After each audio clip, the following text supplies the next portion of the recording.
Good morning, everyone. Today is Monday, August the 1st, 2022.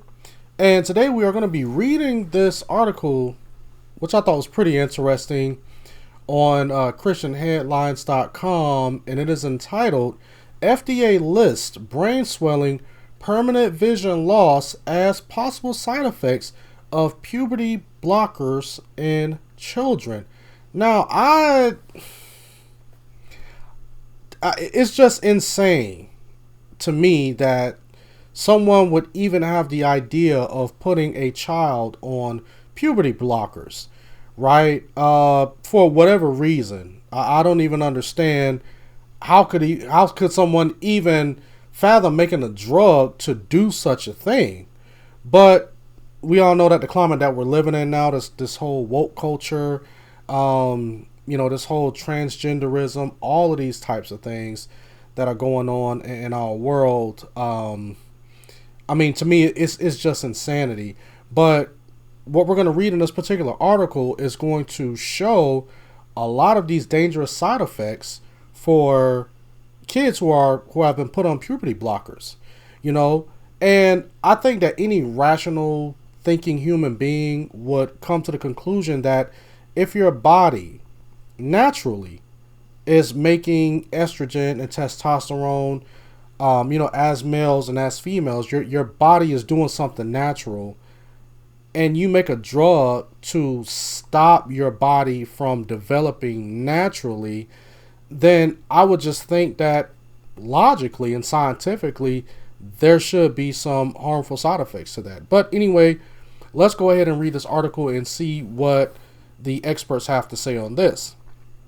Now, remember, this is from the FDA, okay, the United States Food and Drug Administration, right? Okay, this is what the article reads. It says the U.S. Food and Drug Administration, FDA, recently warned that puberty blockers can cause various side effects in children, including brain swelling and permanent vision loss. Now, remember, the the FDA is not just a bunch of just nobodies. These are people who are appointed by the United States government that make sure that all of our food and all of our drugs and all of that stuff is safe for us as Americans to consume, and to make sure that we're not going to have any really bad side effects or anything like that. So, and that's one thing that we have to keep in mind as we continue to read this article, that this just isn't just a group of just nobodies. These are people who are actually employed by our government, elected by our government, to make sure that the things that we are putting into our bodies is actually safe for us to consume, right?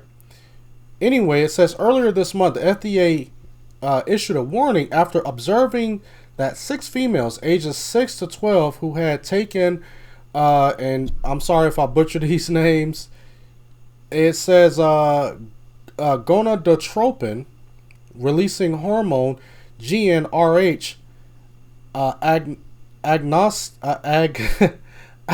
agonistis, I don't know, puberty blockers were experiencing significant side effects.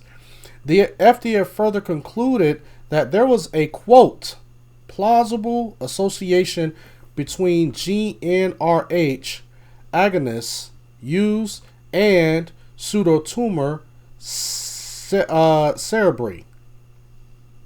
According to Mayo Clinic, pseudotumor cerebri, also known as idiopathic intracranial hypertension, happens when there is an increased pressure inside the skull, quote, for no obvious reason, end quote.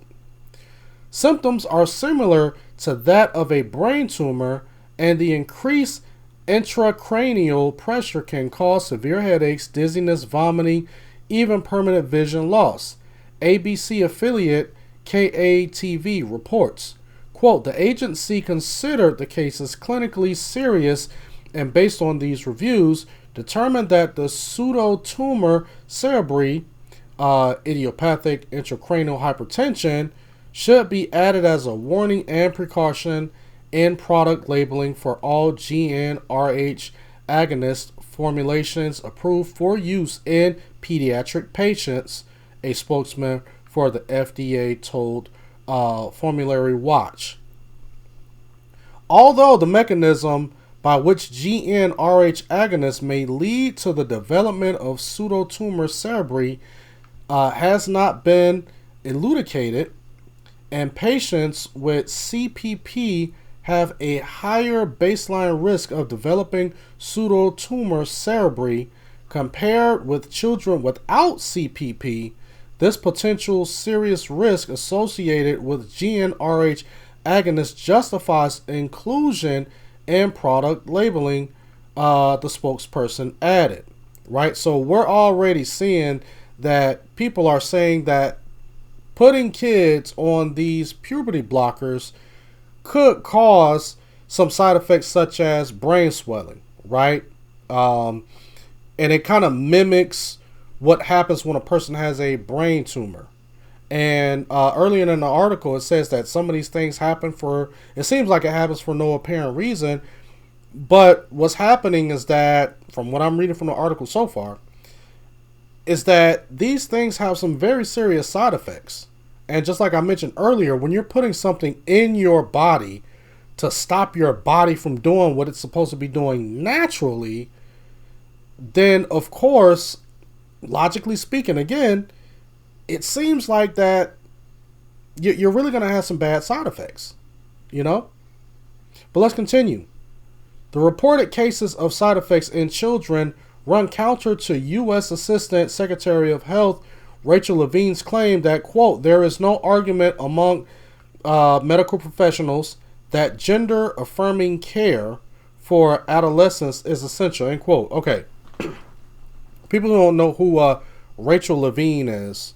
Rachel Levine is was born a male and recently transitioned into a woman, right? So of course, this person, who is the U.S. Assistant Secretary of Health, I just think it's redundant. But anyway, they are making a claim that there is no argument among medical professionals, but the FDA is saying that seems to be a correlation between these serious medical issues or serious medical side effects that are happening in these young children when they're taking puberty blockers.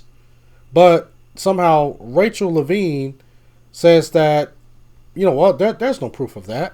That's basically what she is saying. Levine also previously labeled those opposing the use of gender-altering treatments on minors as opponents of the LGBTQ community. Opponents of LGBTQ equality. How? When someone is looking at the medical data saying that these things are not good we're talking about minors. We're talking about children who are not even developed yet. We're not talking about adults. We're talking about children. And the argument is, oh, well, you're just trying to come against LGBTQ equality. Insane. Quote, opponents of LGBTQ equality have targeted trans and queer youth to score political points, all to distract from the fact that they do not have any solutions to the problems that we face today, end quote, Levine said, according to Fox News. Quote, they have stooped so low as to try to punish parents criminally for seeking gender-affirming care for their children who need it. The Assistant Health Secretary added. Quote, every major medical association agrees. Gender-affirming care is life-saving, medically necessary, age-appropriate, and a critical tool for healthcare providers, end quote. You can't make this stuff up, people. You can't. I really feel like that I'm in bizarro world. I'm in opposite world. I mean, this is a person who is the United States Assistant Health Secretary. A transgender woman is the person who's going to tell us about our health, and they're totally denying science and biology. What has been, I mean, these things have been settled for thousands of years. People have understood the biology between men and women, and that we are different. You know, this whole transgender thing, this is something that is this is a recent construct. We're almost done with this article. It says, meanwhile, Florida Department of Health spokesman Jeremy Redfin told Fox News that Levine's claim that the agreement of, quote, every major medical association, end quote, on gender-affirming care as life-saving, quote, isn't data. It's not. Especially if the FDA, come on, man, if the FDA is saying that there's some problems with this, then what other medical association are you going to affirm this position that children should be taking puberty blockers? If the FDA is saying that we don't think that this is safe, we don't think that children should be doing this, I don't know. Quote, it's an appeal to authority that is in stark contrast to the best available evidence, end quote. He continued, quote, the Florida Department of Health is following the evidence. The federal government is following the eminence, end quote. So, yeah, that is the end of this article from ChristianHeadlines.com. And you guys know I'm going to leave a copy of this article in the description, and you guys can go and read it for yourself. But yeah, this is straight madness. I think this is straight madness. And I just think that we're living in a time where these are people that they're putting in office, to where they're saying, despite the evidence that you're giving children puberty blockers. Let me see if I can, here it is. 6 to 12. 6 to 12. Kids who are not developing, and they're still developing. The FDA itself is saying that maybe this is not a good idea. But this elected official for the U.S. Secretary of Health is saying that, nah, it's nothing to see here. Nah, that's just people who's just trying to stop LGBTQ equality. Gender affirming children. So if you don't allow these children to transition, that is actually more dangerous, according to Mrs. Levine. If you don't allow these children to transition between 6 and 12, they're going to die. And if they die, then that blood is on your hands, because you allowed them to allow their body to develop the way that it was created to be.